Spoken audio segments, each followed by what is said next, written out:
Okay, last క్లాస్లో మనం English parts of స్పీచ్లో nouns గురించి చెప్పుకున్నాం కదా. సో నౌన్స్ అయిపోయిన తర్వాత మనకి ప్రొనౌన్స్ ఉంటాయి.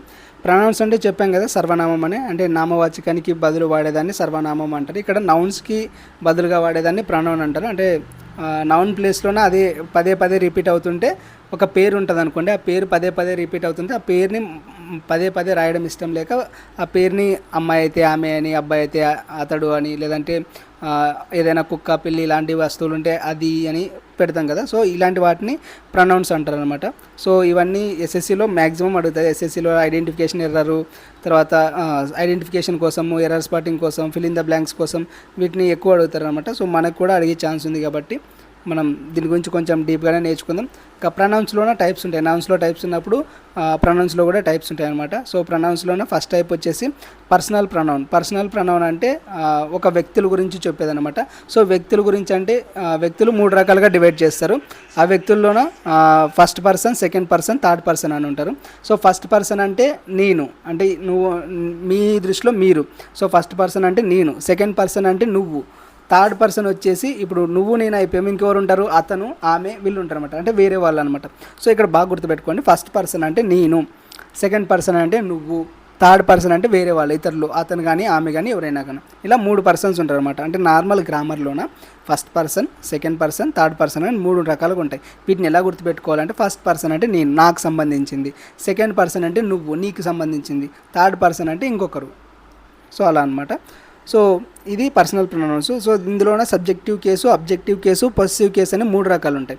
అంటే కేసుని బట్టి, అంటే ఒక సెంటెన్స్లో, ఒక వాక్యంలోన మనం అంటే మన సర్వనామాన్ని వాడే ప్లేస్ని బట్టి కూడా దీన్ని చేంజ్ అవుతుంది అనమాట. ఇప్పుడు సబ్జెక్టివ్ కేసు ఉందనుకోండి, సబ్జెక్టివ్ కేసు అంటే ఒక సర్వనామం, ఒక నౌన్ని, ఒక ప్రొనౌన్ని సబ్జెక్ట్ ప్లేస్లో యూజ్ చేస్తే ఎలా వాడాలి, దాన్ని ఒక ప్రొనౌన్ని ఆబ్జెక్ట్ ప్లేస్లో యూజ్ చేస్తే ఎలా వాడాలి, ఒక పొసెసివ్ సెంటెన్స్లో యూజ్ చేస్తే ఎలా వాడాలి అనేది ఇక్కడ కేసు లాగా చెప్తారు.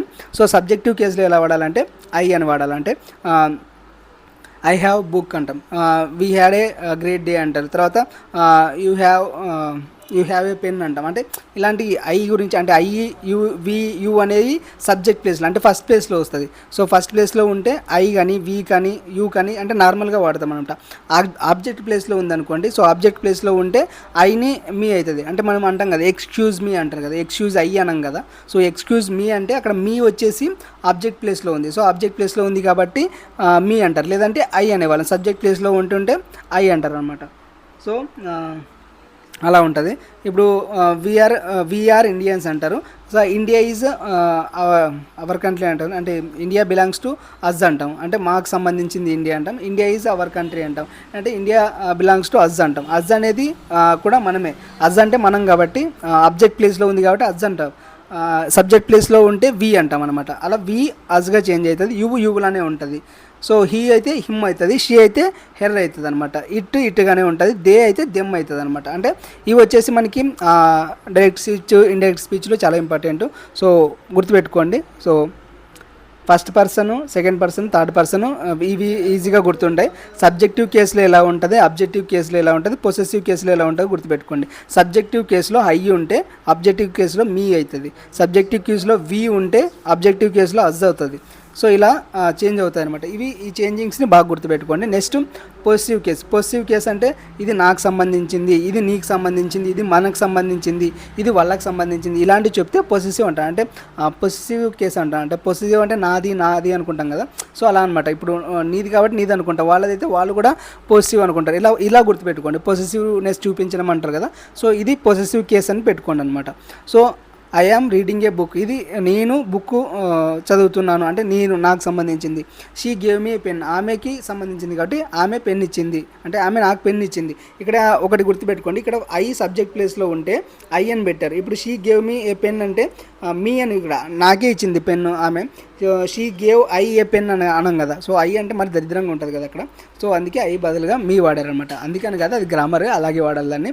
So she gave me pen అంటే ఇక్కడ ఐ ప్లేస్లోన మీ ఎందుకు వాడామంటే మీ వచ్చేసి ఆబ్జెక్ట్ ప్లేస్లో ఉంది. ఇక్కడ ఒక లైన్లోన ఫస్ట్ పదము సబ్జెక్ట్ అంటారు, మధ్యలో ఉండేదాన్ని వర్బ్ అంటారు, లాస్ట్లో ఉండేదాన్ని అబ్జెక్ట్ అంటారు కదా.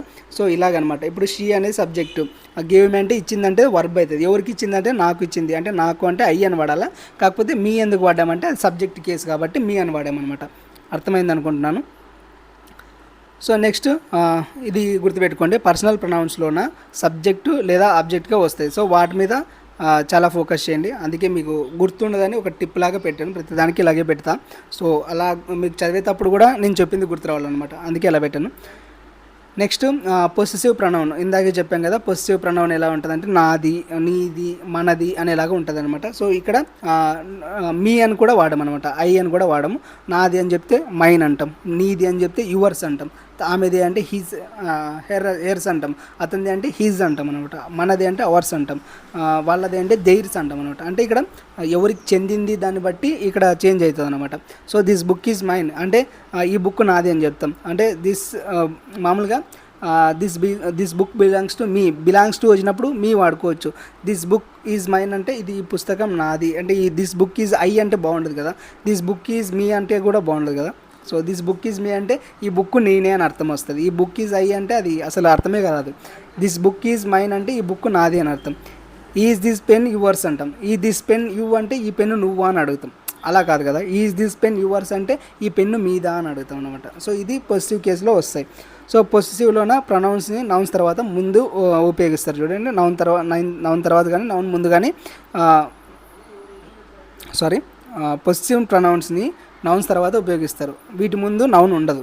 So this book is mine అని ఉంది కదా, సో బుక్ అనేది నౌన్, సో నౌన్ తర్వాత ఉంది కదా ప్రొనౌన్, అలా అనమాట.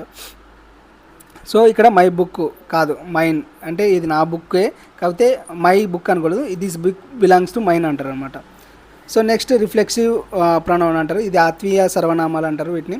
సో ఇక్కడ సబ్జెక్టు ఆబ్జెక్టు ఒకే వ్యక్తి అయినప్పుడు ఉపయోగిస్తారు అనమాట. అంటే సబ్జెక్టు నేనే, ఆబ్జెక్టు నేనే అయినప్పుడు ఇలాంటివి ఉపయోగిస్తారు. ఐ హెట్ మై సెల్ఫ్ అంటే నన్ను నేనే గాయపరుచుకున్నాను అని చెప్తారు కదా, అలా అనమాట. దే ఎంజాయ్డ్ దెమ్ సెల్ఫ్ అంటే వాళ్ళకి వాళ్ళే ఎంజాయ్ చేస్తున్నారు, అంటే ఎవరికి వాళ్ళ గురించే చెప్పుకోవడాన్ని ఇది రిఫ్లెక్సివ్ ప్రొనౌన్స్లో వాడతారు అనమాట. సో రిఫ్లెక్సివ్ ప్రొనౌన్స్లో ఆబ్జెక్ట్ని ఉపయోగిస్తారు, ఆబ్జెక్టు సబ్జెక్టు ఒకరే అయితే దాన్ని రిఫ్లెక్సివ్ ప్రొనౌన్స్ని యూజ్ చేస్తారు అనమాట. నెక్స్ట్ డెమాన్స్ట్రేటివ్ ప్రొనౌన్స్, ఇవి సూచనా సర్వనామాలు అంట, అంటే అందరి గురించి చెప్తారు. దీన్ని ఏమంటారు అంటే ఒక స్పెసిఫిక్గా ఒక పర్సన్ గురించి ఉండదు, నిర్దిష్టమైన వ్యక్తుల్ని సూచిస్తారన్నమాట. దిస్ అంటే అదొక్కటే, దట్ అంటే అదొక్కటే, దీస్ అంటే వీళ్ళు మాత్రమే, దోస్ అంటే వాళ్ళు మాత్రమే, ఇలా అనమాట. అంటే నిర్దిష్టమైన వస్తువుల గురించి వివరించేది డెమాన్స్ట్రేటివ్ ప్రొనౌన్స్ అంటారు. దిస్ ఈజ్ బుక్ అని ఎగ్జాంపుల్ ఇచ్చారు. దోస్ ఆర్ మై ఫ్రెండ్స్ అంటే వాళ్ళు, ఇది అంటే పర్టికులర్గా వాళ్ళనే ఉద్దేశించి చెప్పేవి డెమాన్స్ట్రేటివ్ ప్రొనౌన్స్ అంటారు అనమాట. నెక్స్ట్ ఇంటరాగేటివ్ ప్రొనౌన్స్, కొన్ని క్వశ్చన్స్ చేస్తుంటాం కదా, క్వశ్చన్స్ అడగడానికి ఉపయోగించే ప్రొనౌన్స్ని ఇంటరాగేటివ్ ప్రొనౌన్స్ అంటారు. మనం ఊ, ఊమ్, ఊజ్, వాట్, విచ్ అని అడుగుతాం కదా, సో ఇవన్నీ కూడా ఇంటరాగేటివ్ ప్రొనౌన్స్ అనమాట. సో ఊ, వాట్, ఊ ఇట్లాంటివన్నీ interrogative pronouns. Next relative pronouns ఉంటాయి, అంటే ఒక దానికి ఇంకో దానికి ఉండే సంబంధాన్ని తెలిపే వాటిని రిలేటివ్ ప్రొనౌన్స్ అంటారు. అంటే ఒక రెండు వాక్యాల మధ్య సంబంధాన్ని తెలియజేసే ఒక ప్రొనౌన్ని రిలేటివ్ ప్రొనౌన్ అంటారు. సో దీన్ని ఎలా యూజ్ చేయాలో చూడండి. ద బాయ్, ఆ బాయ్ ఎవరు అంటే అంటే ఒక బాలుడు పాడుతున్నాడు, అతను ఎవరు అని తెలిపేదాన్ని the boy is singing he is my friend అంటారు కదా. The boy who is singing he is my friend అంటే అబ్బాయి గురించి చెప్తున్నాడు, సో ఎవరు చెప్తున్నారు, నేను చెప్తున్నాను. సో ఇక్కడ ఆ అబ్బాయి ఎవరంటే పాడుతుండే అబ్బాయి నా ఫ్రెండ్ అని చెప్తున్నా, అంటే ఇక్కడ ఊ యూజ్ చేసి ఆ అబ్బాయి గురించి మనం చెప్పుకుంటున్నాం కాబట్టి, అంటే ఇక్కడ రెండు వాటి గురించి, అంటే మనకు అబ్బాయికి ఉన్న రిలేషన్ గురించి ఆ ఊ అనే పదాన్ని యూజ్ చేసి చెప్తున్నాం కాబట్టి ఇక్కడ దీన్ని రిలేటివ్ ప్రొనౌన్ అంటారు అనమాట. This is the book that I bought అంటే నేను ఒక బుక్ తెచ్చుకున్నాను, అదే ఈ బుక్ అని చూపిస్తాం. అంటే నేను తెచ్చుకున్న బుక్, ఈ బుక్ దీనికి ఉన్న రిలేషన్ని చూపించడానికి దట్ అనే దాన్ని యూజ్ చేస్తామన్నమాట. ఇది బుక్, ఇది ఏం బుక్ అంటే నేను తీసుకొచ్చిన బుక్ ఇదే అనేది చూపిస్తాను అనమాట. సో అక్కడ దట్ అనేది యూజ్ చేస్తాం, ఇక్కడ దట్టు అక్కడ రెండింటిని రిలేటివ్ ప్రొనౌన్స్ అంటారు అనమాట. Next indefinite pronouns. Indefinite pronouns ఇందాక చెప్పాను కదా, డెమోన్స్ట్రేటివ్ ప్రొనౌన్స్కి ఆపోజిట్ అనమాట. సో ఇవి అనిర్దిష్ట సర్వనామాలు అంటారు వీటిని. అంటే పర్టికులర్గా ఒక పర్సన్ గురించి కాదు, సంబడి, ఎనీబడి, నో బడి, ఎవరిబడి అంటే ఎవరో ఒకరు, ఎవరు లేరు, ఎవరైనా ఒకరు, ఎవరో ఒకరు, ఇట్లా ఇలాంటి వాటికి యూజ్ చేస్తారు. అంటే సమ్ వన్ ఈజ్ నాకింగ్, ఎవరో తలుపు కొడుతున్నారు, ఎవరో తెలియదు, మనకు తెలియనప్పుడు ఇలాంటి వాటిని వాడతామంట. ఇప్పుడు nobody is coming to my party, ఇక్కడ నో బడీ కూడా మనకి సర్వనామం కిందే వస్తాయన్నమాట. నో బడీ, సమ్ వన్ ఇలాంటివి కూడా సర్వనామం కిందే వస్తాయి అనమాట. సో ఇలాంటివి యూజ్ చేసినప్పుడు కొంచెం సింగులర్లు ప్లూరర్లు ఈ వర్బ్ మీద డిపెండ్ అయి ఉంటుంది కాబట్టి సో ఇండిఫినిట్ ప్రొనౌన్స్ మీద కొంచెం జాగ్రత్తగా ఉండాలి. ఎవ్రీబడి, ఆల్ ఆర్ ఇవన్నీ కూడా ప్రొనౌన్స్ కిందకి వస్తాయి అనమాట. నెక్స్ట్ డిస్ట్రిబ్యూటివ్ ప్రొనౌన్స్, వీటిని విభజిస్తారనమాట. అంటే ఈచ్ వన్, ఎయిదర్ నైదర్ అంటే ఎయిదర్ ఎవరో ఒకరు, నెయిదర్ ఎవ్వరు కాదు ఇట్లా అనమాట. అంటే ఈచ్ అంటే ఒక్కొక్కరికి విభజిస్తాం కదా ఇక్కడ, అంటే ప్రతి ఒక్కరు, each pen, each person, each glass ఇలాగ ఉంటాయి కదా. So each of them is talented. So each of them is talented అంటే వారిలో ప్రతి ఒక్కరు ప్రతిభావంతులే, అంటే వారిలో ప్రతి ఒక్కరు టాలెంటెడ్. అంటే ఈచ్ అంటే అందరికీ డిస్ట్రిబ్యూట్ చేస్తున్నాం కదా, అంటే ప్రతి ఒక్కరిని కలుపుకొని చెప్తున్నాం కాబట్టి ఇది డిస్ట్రిబ్యూటివ్ ప్రొనౌన్ అనమాట. Neither of the books is good అంటే ఆ పుస్తకాల్లో ఏది మంచిది కాదంటే ఆ పుస్తకాలు అన్నిటినీ కలుపుకొని చెప్తున్నాం అంటే అన్నిటికీ చెందింది కాబట్టి ఇది డిస్ట్రిబ్యూటివ్ ప్రొనౌన్ అనమాట. సో అన్నిటినీ కలుపుకొని చెప్తే డిస్ట్రిబ్యూటివ్ ప్రొనౌన్. ఇంకా దీంట్లో కొన్ని రూల్స్ ఉంటాయండి, కొన్ని ముఖ్యమైన రూల్స్ ఉంటాయి ప్రొనౌన్స్లోన, ఆ రూల్స్ని గుర్తుపెట్టుకోండి ఒకసారి. ఇంకా ఇందాకే చెప్పుకున్నాను కదా సబ్జెక్ట్గా ఎలా వాడాలి, అబ్జెక్ట్గా ఎలా వాడాలని. సో సబ్జెక్ట్గా ఉంటే మనం ఐ అని, హీ అని, షీ అని ఉపయోగిస్తాం. ఆబ్జెక్ట్గా ఉంటే ఐ మీ అవుతుంది, హీ ఇమ్ అవుతుంది, షీ హెర్ అవుతుంది అనమాట. అది డిఫరెన్స్. సో సబ్జెక్ట్ ప్లేస్లో ఉన్నప్పుడు, ఆబ్జెక్ట్ ప్లేస్లో ఉన్నప్పుడు కేసు ఎలా చేంజ్ అవుతుంది అనేది చూసుకోండి. She and I are friends, ఇది correct. Me and her are friends అంటే అది ఇన్కరెక్ట్ అనమాట. సో సబ్జెక్ట్ ప్లేస్లో ఉంది కాబట్టి షీ ఐ అనే వాడారు, అదే ఆబ్జెక్ట్ ప్లేస్లో ఉంటే హెర్ అని మీ అని వాడతాం అనమాట. ఇక్కడ ఇంకొకటి ఊకి ఊకి తేడా తెలుసుకోండి. సబ్జెక్ట్ ప్లేస్లో ఉంటే ఊ అని వాడతారు డబ్ల్యూహెచ్ఓ, ఆబ్జెక్ట్ ప్లేస్లో ఉంటే ఊమ్ అని వాడతారు. సో దానికి కూడా ఎగ్జాంపుల్ ఊ ఇస్ దేర్ అంటారు, ఊ ఇస్ దే అంటే అక్కడ ఎవరు ఉన్నారు అంటారు. అంటే ఈ బుక్ నీకు ఎవరు ఇచ్చారంటే to womb did you give the book, అంటే ఈ బుక్ నీకు ఎవరు ఇచ్చారు అన్నట్లు. సో సబ్జెక్ట్ ప్లేస్లో ఉన్నప్పుడు, ఆబ్జెక్ట్ ప్లేస్లో ఉన్నప్పుడు చేంజ్ అవుతుంది. సబ్జెక్ట్ ప్లేస్లో ఉంటే ఊ ఉంటుంది, ఆబ్జెక్ట్ ప్లేస్లో ఉంటే ఊమ్ ఉంటుంది అనమాట. ఇంకొకటి ఇది యాంటీసిడెంట్ అని ఉంటుంది. సో యాంటీసిడెంట్ అంటే నౌన్కి ప్రొనౌన్తో ఎలా సంబంధం ఉంది దాన్ని తెలిపేదాన్ని బట్టి ఉంటుంది. అంటే నౌన్కి ప్రొనౌన్కి ఏ పొజిషన్లో అంటే ఎటువంటి సంబంధం ఉంది దాన్ని బట్టి మనం సింగులర్ వాడాలా ప్లూరల్ వాడాలా అనే దాన్ని బట్టి ఈ అగ్రిమెంట్ ఉంటుంది. అంటే అగ్రిమెంట్ విత్ యాంటాసిడెంట్ అనేది ఉంటుంది. The boy last is book అంటే అతను తన పుస్తకాన్ని పోగొట్టుకున్నాడు. ఇక్కడ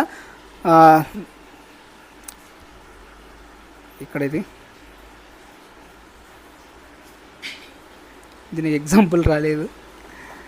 ఓకే, నెక్స్ట్ రిఫ్లెక్సివ్ ప్రొనౌన్స్ ఉంటాయి. సబ్జెక్ట్ అండ్ ఆబ్జెక్ట్ ఒకే వ్యక్తి అయినప్పుడు మాత్రమే ఉపయోగించాలి, ఇందాక చెప్పుకున్నాం కదా. సో అవన్నమాట మనకి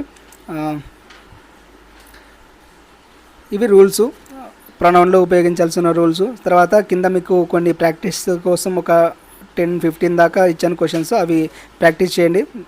దీంతోపాటు నౌన్లోన ఫస్ట్ అదొక్కటి గుర్తుపెట్టుకోండి, సబ్జెక్ట్కి ఆబ్జెక్ట్కి వచ్చినప్పుడు ఎలా యూజ్ చేయాలి, సబ్జెక్ట్ వచ్చినప్పుడు ఎలా యూజ్ చేయాలి, అబ్జెక్టివ్ కేసులో ఎలా యూజ్ చేయాలి, అదొక్కటి గుర్తుపెట్టుకోండి ప్రొనౌన్లోన, అదే చాలా ఇంపార్టెంట్. తర్వాత ఇవి ఊ సంబడి ఇలాంటివి మనం ప్రొనౌన్స్ అని అనుకోము, సో ఇవి కూడా ప్రొనౌన్సే, ఇవి గుర్తుపెట్టుకోండి. లాస్ట్లో ఇదొక్కటి కొంచెం కన్ఫ్యూజ్ అయ్యా. సో కరెక్టే చూడండి, ఇక్కడ the boy last is book అంటే హీజ్ అనేది ఆ బాయ్ని చూపిస్తారు అనమాట. అంటే ఆ బాయ్ అనేది జెండర్ బట్టి తర్వాత ద బాయ్ అని చెప్పారు కదా, సో అతని జెండర్ని బట్టి హీజ్ అని యూజ్ చేస్తాం. హెర్ అని యూజ్ చేయలేదు, దేర్ అని యూజ్ చేయలేదు, ఇట్ అని యూజ్ చేయలేదు. అంటే ఆ సబ్జెక్టివ్ ఉండదాన్ని బట్టి నెక్స్ట్ వచ్చే ప్రొనౌన్ని మనం చెప్పాలన్నమాట. అంటే ఇప్పుడు ద బాయ్ అనేది నౌన్, ఆ నౌన్ అనేది మనకి సబ్జెక్ట్ ప్లేస్లో ఉంది, ఆ సబ్జెక్ట్ ప్లేస్లో ఉన్నదాన్ని నెక్స్ట్ మనం ప్రొనౌన్తో సూచించాలి అంటే దాన్ని నౌన్లో ఎలా ఉంది దాన్ని తెలుసుకొని పెట్టాలి. ఇప్పుడు ద బాయ్ అని ఒక జెండర్ అనేది మేల్ అవుతుంది కదా, ఆ మేల్ని ఎలా కన్వర్ట్ చేయాలి, మనకి ఫీమేల్ ఉంటే హెర్ అంటాం, మేల్ ఉంది కాబట్టి హిజ్ అంటాం అనమాట. సో అలా ఇప్పుడు కింద చూడండి, the boy last their book అని పెట్టాం. దెయిర్ అంటే వాళ్ళు అని, ఇక్కడ అబ్బాయి రాడనమాట. సో ద బాయ్ అంటే హీజ్ రావాలి కదా, హీజ్ బదులు దెయిర్ అని పెట్టారు. ఇలా తప్పుగా పెట్టకండి అని చెప్తున్నాడు అంతే. సో అదండి మనకి 15 క్వశ్చన్స్ ఇచ్చాను ఇక్కడ ఎగ్జాంపుల్గా, వాటిని ఒకసారి ప్రాక్టీస్ చేయండి అంతే. Thank you for watching. చెప్పురా. అండ్ కొంతమందికి మెంబర్షిప్ ఎలాగ తీసుకోవాలో తెలియదు అంటున్నారు, వాళ్ళ కోసం చెప్తున్నా. మామూలుగా ఇప్పుడు మీరు ఛానల్ ఓపెన్ చేస్తే మీకు సబ్స్క్రైబ్ బటన్ ఉంటుంది కదా, సబ్స్క్రైబ్ బటన్ పక్కనే జాయిన్ బటన్ ఉంటుందండి. సో జాయిన్ బటన్ క్లిక్ చేస్తే మీకు అక్కడ 2 ఆప్షన్స్ ఉంటాయి, 89 అని 189 అని. సో మీ ఇష్టం ఏదైనా తీసుకోవచ్చు. సో 89 తీసుకోవచ్చు, 189 తీసుకోవచ్చు. సో ఏదో ఒకటి క్లిక్ చేస్తే దాంట్లో పేమెంట్స్ అడుగుతుంది. సో ఫోన్పే, పేటిఎం లేదంటే కార్డ్స్ ద్వారా కూడా మీరు ఏటీఎం కార్డ్, డెబిట్ కార్డ్స్ ద్వారా కూడా పే చేయొచ్చు. సో పే చేస్తే మీకు మెంబర్షిప్ యాక్టివేట్ అవుతుంది. సో మెంబర్షిప్లో ఉండే వీడియోస్ అన్ని మీరు చూసుకోవచ్చు అనమాట. దాంతోపాటు ఆ మెంబర్షిప్ ట్యాబ్లోనే మనకి టెలిగ్రామ్ లింక్ ప్రొవైడ్ చేస్తాను, దాంట్లో టెలిగ్రామ్లో కూడా జాయిన్ అవ్వచ్చు అనమాట. సో తీసుకోవాలనుకున్న వాళ్ళు ఇలా తీసుకోండి, ఓకేనా.